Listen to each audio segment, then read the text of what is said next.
యేసుక్రీస్తు ప్రభువునందు మాకు అత్యంత ప్రియులైన మీ అందరికీ మహాదేవుడును మన రక్షకుడైన యేసుక్రీస్తు ప్రభువారి అతి శ్రేష్టమైన నామంలో లైఫ్ చర్చ్ వైజాగ్ నుంచి మీకు శుభములు తెలియజేస్తా ఉన్నాను.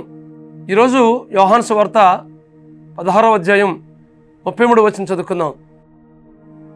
నా యందు మీకు సమాధానము కలిగినట్లు ఈ మాటలు మీతో చెప్పుచున్నాను. లోకంలో మీకు శ్రమ కలుగును, అయినను ధైర్యం తెచ్చుకునుడి, నేను లోకమును జయించున్నాను అనెను. ఈ మాటలు యేసుక్రీస్తు ప్రభువారు తన శిష్యులతో పలుకుతున్న మాటలు ఇవి. మీకు సమాధానం కలిగినట్లు ఈ మాటలు మీతో చెబుతున్నాను. లోకంలో మీకు శ్రమ కలుగుతుంది, అయినను ధైర్యం తెచ్చుకునండి. ఎందుకోసనంటే నేను లోకాన్ని జయించున్నాను. కొన్నిసార్లు కొన్ని విషయాల్లో మన హృదయం అసమాధానంతో నిండిపోతూ ఉంటుంది. ఏంటి శ్రమలు, ఏంటి శోధనలు, నాకే రావాలా అని చాలాసార్లు కురింగిపోతుంటాం. యేసుక్రీస్తు వారు అంటున్నారు, నా యందు మీకు సమాధానం కలిగినట్లు ఈ మాటలు మీతో చెప్తున్నాను. లోకంలో మీకు శ్రమ కలుగును, లోకంలో మీకు హ్యాపీగా ఉంటారు, సంతోషంగా ఉంటారు అంటలేదు. లోకంలో మీకు శ్రమ కలుగును, ఆయనను ధైర్యం తెచ్చుకునండి. ఈ లోకంలో మనం జీవిస్తున్నప్పుడు, ప్రభు కోసం మనం బ్రతుకుతున్నప్పుడు, ఆయన కొరకు విశ్వాసంతో మనం ముందుకు ప్రయాణం చేస్తున్నప్పుడు మనకు ఎదురవుతున్న శోధనలు, సమస్యలు ఎన్నో ఉంటాయి. వాటన్నిటినీ మనం జయించాలని ప్రభు చెప్తున్నారు.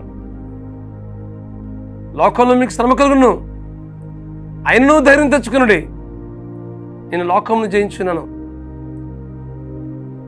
ఆయన 33.5 సంవత్సరాలు యేసుక్రీస్తు ప్రభువారు జీవించిన కాలంలో ఎన్నో శోధనలు, ఎన్నో శ్రమలు, ఎన్నో ప్రతికూలమైన పరిస్థితులు ఎదురయ్యాయి.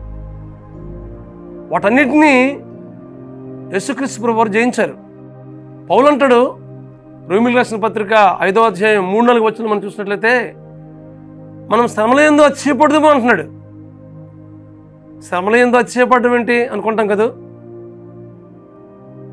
ప్రస్తుతం శ్రమలాగా ఉంటాయి, కానీ ఆ శ్రమ వెనుక గొప్ప ఆశీర్వాదాన్ని దేవుడు దాచి ఉంచుతాడు. ఈ విషయాన్ని మీరు గ్రహించవలసిందిగా ప్రభు పేట మీకు మనవి చేస్తున్నాను.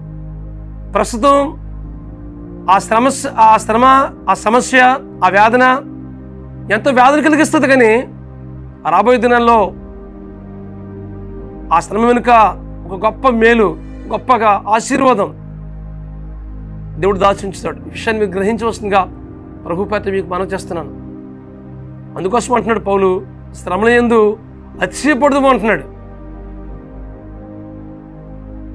శ్రమలు మన జీవితంలో ఆశీర్వాదకరంగా దేవుడు మలుస్తాడు. కాబట్టి ఈ వాక్యం ఉంటుంది, మీ జీవితంలో లోకంలో శ్రమ వస్తుందా, సమస్యలు ఎదురవుతున్నాయా, వేదనకు గురవుతున్నారా, వాటన్నిటి నుంచి దేవుడు మనకు విడిపిస్తాడు. మీకు సమాధానం కలిగినట్లు ఈ మాటలు మీతో చెప్తున్నాను. లోకంలో మీకు శ్రమ కలుగును, అయినను ధైర్యం తెచ్చుకునండి, నేను లోకమును జయించున్నానని యేసుక్రీస్తు ప్రభువు చెప్పినట్లుగా మన జీవితంలో అసమాధాన పరిచే శ్రమలు, సమస్యలు వస్తున్నప్పుడు ఏమాత్రం కూడా మనం బెదిరిపోకుండా, ఏమాత్రం కలత చెందకుండా, కంగారు పడకుండా ప్రభు మీద సంపూర్ణంగా అనుకుందాం. పరిపూర్ణంగా మన జీవితాన్ని అప్పగించుకుందాం. ఆయన మీద పరిపూర్ణంగా ఆధారపడదాం. తద్వారా మన జీవితంలో ఆయన సమాధానాన్ని, ఆయన ఇచ్చిన సంతోషాన్ని అనుభవిద్దాం. అటు కృప పరిశుద్ధాత్మ దేవుడు మీకు అనుగ్రహించి నడిపించింది గాక. ప్రార్థన చేసుకుందాం. పరమస్వరూపుడా, మహాకృపగల మా తండ్రి, ఈ వాక్యం ఉంటున్న మా ప్రియుల జీవితాల్లో ఇదిగో ప్రభు, ఏ సమాధానం మీరు జీవితంలో లేకుండా కలవరం, కలతతో నిండిపోయిందో ప్రభు, ఆ శ్రమంతటి నుంచి ప్రభు విడుదల తెచ్చవలసిందిగా ప్రార్థిస్తున్నాం ప్రభు. ప్రతికూలతలు మా జీవితంలో ఎదురవుతున్నప్పుడు ప్రభు, వాటిపై చూసి మేము ఏమాత్రం ప్రభు వెనక్కి వెళ్ళిపోకుండా సమాధానకర్తమైన నీ వైపు చూస్తూ ఆ సమస్యలన్నింటి నుంచి మాకు విడిపించి జయమిచ్చి మీరు మహిమ పొందమని. ఎందుకంటే ఈ లోకాన్ని మీరు జయించినట్లుగానే ప్రభా మేము కూడా శ్రమలను సమస్యలను శోధనలు జయించి మీ నామానికి మహిమ తెచ్చేవారికి చేయమని ప్రార్థిస్తూ మీ కృపగల హస్తానికి అప్పగించుకుంటూ మా ప్రభువును మా రక్షకుడునైనా యేసుక్రీస్తు నామములో ప్రార్థించి పడుకుంటున్నాం మా పరమ తండ్రి. Amen, amen, amen. God bless you friends. Have a wonderful day. దేవుడు మిమ్మల్ని దీవించి ఆశీర్వదించును గాక. God bless you.